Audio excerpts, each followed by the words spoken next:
Hey guys, Kev here, and it is time to crown our knife of the year for 2021. So I have the category winners for each category so far. Budget knife of the year winner, Asher, Nomad, in titanium and M390. We have our $100 to $250 winner, the Mallory Designs Forest. We have our $250 to $500 winner, the EMP EDC Nimble. And then we have our 500 plus winner, the CKF or Custom Knife Factory Evo 2.0. So you guys in the comments, if you want to put down who you think is going to win this sucker, go ahead and do it now because we're going to get into it. Not sure how I want to do it. Do I want to do 4, 3, 2, 1? Or do I want to just pick one because I love them all? Because I really, really love them all. Honestly, I'm going to do a quick rundown, explanation of each knife, and then I think I'll just pick a winner because I don't know if I could number these 4, 3, 2, 1. And it's going to be close, guys. Right now I'm struggling because I have an argument for each knife. So let's start with the budget knife.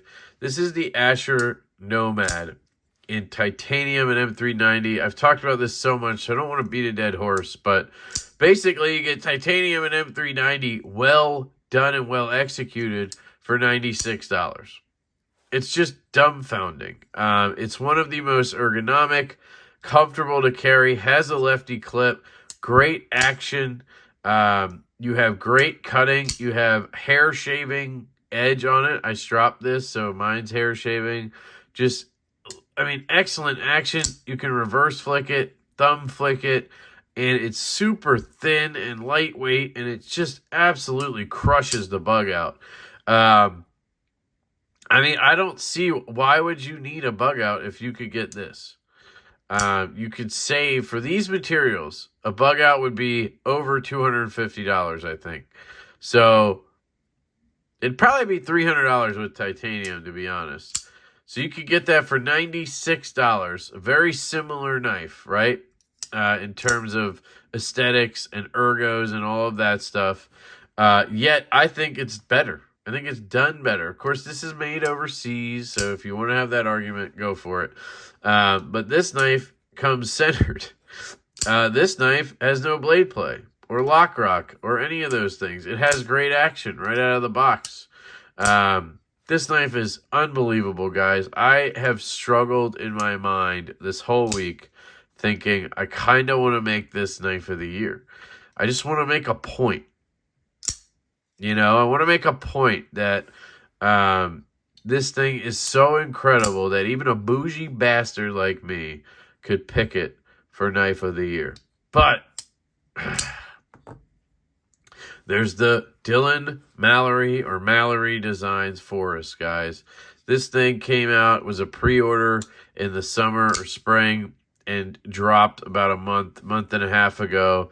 And I have absolutely been smitten since I got it, guys. I bought 3 of these on top of this one and gifted them to my best friends, Jake, Bearded Gear, Kyle, DTOM Knives and Gear, and Chris, Grady's Gear. Shout out to you guys for our sort of holiday Friendsgiving sort of thing.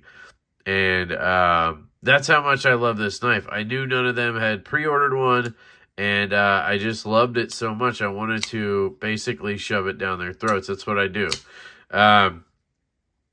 And this is the sliciest knife I think I've ever handled. And I have owned a couple of Neutrons from TRM. This is so thin, and this full flat grind just comes down to an excellent edge. This was OEM'd by Artisan Cutlery. They did such a good job. Titanium clip and backspacer. $175 with this black shred carbon fiber. They call it marbled. It's black shred. Dylan absolutely killed this. Stonewash blade. I prefer a satin, but You know, the choil and the back grip, both excellent. Like, this thing is just incredible. And to me, it's sort of like a budgety version or a slim down version of my CKF Evo 2.0. Damn, why can't I talk? Carbon fiber scale, excellent blade, super slicey, mean ass looking knife, excellent ergonomics. Just, it really is sort of, to me, a budget Evo. And I mean that in the highest compliment of a way. So to me, it's sort of like, I love that about it, but does that make it to where it shouldn't win? Because I'm calling it a budget version of that. Why not just pick that, right? That's kind of my thinking here. It is a liner lock, though, which is better for a lefty, but it still doesn't have a reversible clip. Same blade length, too. Just, I don't know. This one's tricky for me. The only negatives I see with this knife is it kind of has a little bit of a artisan sort of like budget knife feel to it. Just the, you know, the liner lock, and, you know, it's kind of, I don't want to say it has that Kaiser rattle. It doesn't, but like, it's not quite premium. It's very, very well done, but I wouldn't quite call it premium. And it's not in that super premium price point either.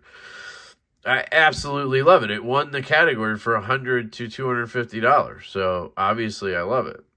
Then you have the EMP EDC Nimble. So this is the only one I actually have two of, but technically I bought four of those. This is actually the Gen 2, which the production run just came in. Actually, I saw a post today from John over at EMP EDC. He's actually QCing those now, and they're ready to go out soon. This reverse tux version, this is a prototype. He actually gifted this to me, which is just amazing of him to do that. And I absolutely appreciate it. This knife has some of the best ergonomics in this choked up grip. I mean, almost ever. Once you get used to having that gap there, it's so comfortable. This M390 is done so well. It is a flat grind. It's definitely slicey, right? It's not as slicey as these three, I'd say, but it's definitely excellent, if you know what I mean. But then you have the fidgetability. So for me, this is the fidgetiest one on the table.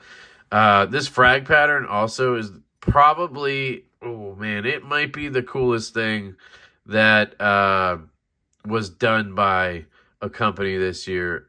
I was not a frag guy, and I pre-ordered this, and I was like, man, I don't know if I should have pre-ordered the frag.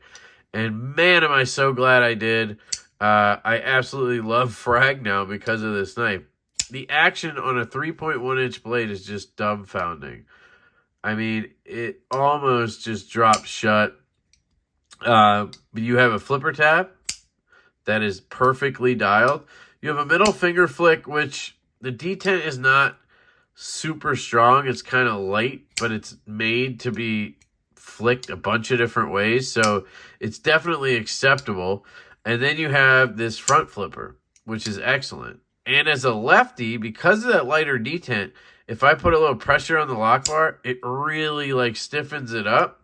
And it almost feels like a much stronger detent. It's awesome. So lefty in this case is almost a positive. But I will say, other than the Nomad here, this one is probably the least friendly to lefties, because if you get on the wrong spot of the lock bar, you can't flick it. I've obviously adjusted to it, and I absolutely love this knife. It's just gorgeous. This is the first folding knife design from EMP EDC, and that's the first production run from Dylan Mallory. I mean, these guys are just absolutely killing it. You notice something here? These are almost all like boutique brands sort of stuff, except for the CK. Well, that's even sort of that. This was not the year of the well-known large production company like Benchmade, Spyderco. Those companies just did not deliver this year, if you're asking me. Spyderco did next to nothing but sprint runs and exclusives, and Benchmade kind of just used old designs and added new materials that I wasn't even interested to begin with. Anyway, this won the $250 to $500 category. Well, I mean, deservedly. It's absolutely fantastic. And then, of course, we have the Custom Knife Factory Evo 2.0.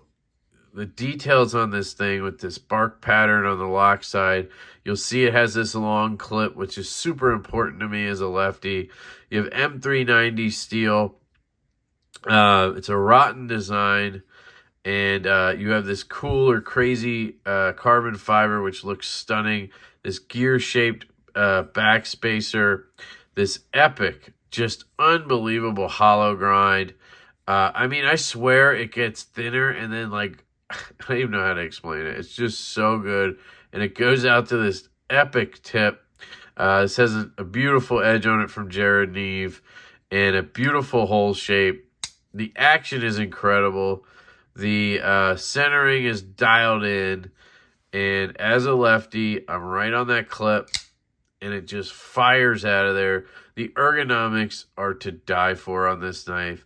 Not quite the best ever, but I'd say out of this grouping, man, it's close. The Forest is really comfortable with this. Has a little more meat in the handle, so I just feel a little bit more comfortable. It's a little bit bigger than the Nimble, so again, I just feel a little bit more comfortable. I don't have that gap here. My hands feel a little bit closer together.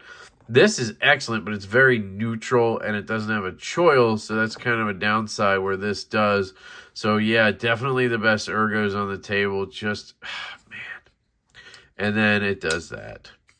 You know, it does that. It does have a lighter detent than probably, not than the Nimble, but definitely than these two. But you quickly learn to just fire it out. The thumb flick on this knife is just to die for. And the drop action is just insanity. I just took it apart and cleaned it, so I made it pretty tight because my nail was starting to get beat up again. But you'll see there, hits your nail, drops down, and this thing is an absolute brick in all directions. That's the Evo 2.0. So I have to make a decision here, and it's a struggle, guys. I don't know what to do. Honestly, I really don't know what to do. I just want to handle them all one more time.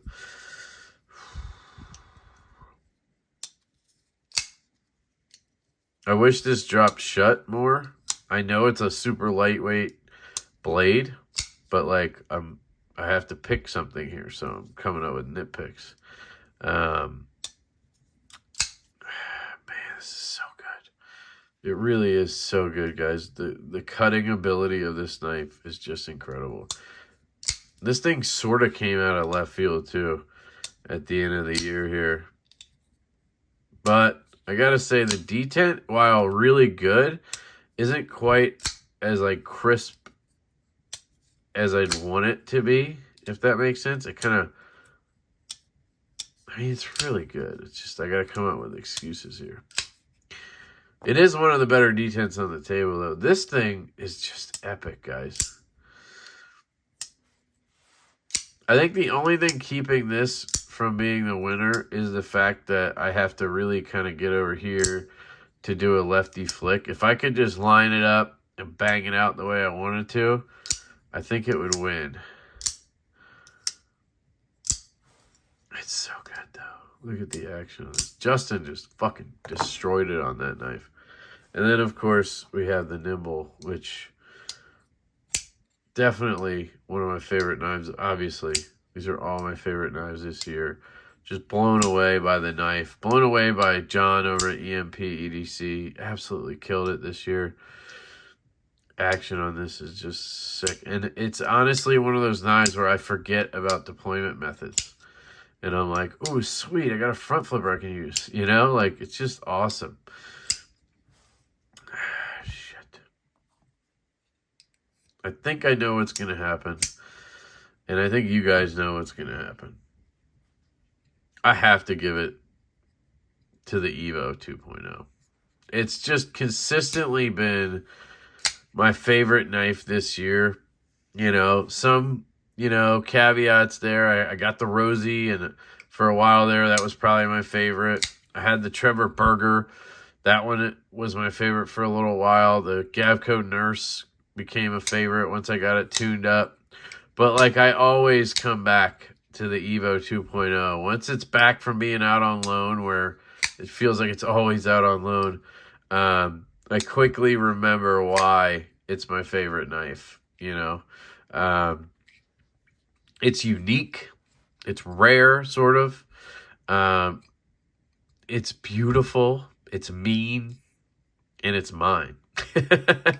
I've had all 3 versions of this, and I've loved them all.